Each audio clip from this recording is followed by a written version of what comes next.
Isang TNVS driver ang sinaksak ng mga pasaherong nag-book sa kanya sa Taytay Rizal at nagpahatid sa Pampanga. May report si CJ Turida ng GMA Regional TV.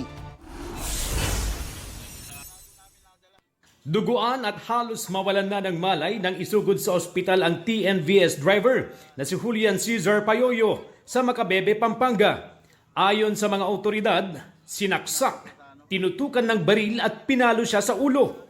Ang may kagagawan, dalawang pasaherong nag-book daw gamit ang ride-hailing app mula Taytay Rizal na nagpahatid sa Pampanga.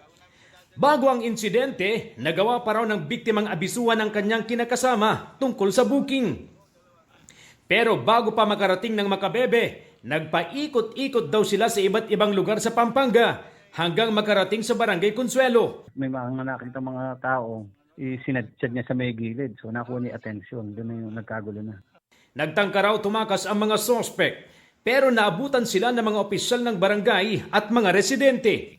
Responde kami, pinakita kaming sasakyan na red. Doon na namin nakita yung tao na duguan. Tapos yung dalawang naglalakad, nagtago sa mga damo-damo doon sa amin. Narecover sa kanila ang isang replika ng pistol, hand grenade, cellphone at sling bag na naglalaman ng iba't ibang ID.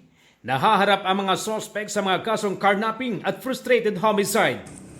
Sinisikap namin silang makuhanan ng pahayag. Nagpapagaling sa ospital ang biktima. CJ Torida para sa GMA Regional TV. Nagbabalita para sa GMA Integrated News. Huwag magpahuli sa mga balitang dapat niyong malaman. Mag-subscribe na sa GMA Integrated News sa YouTube.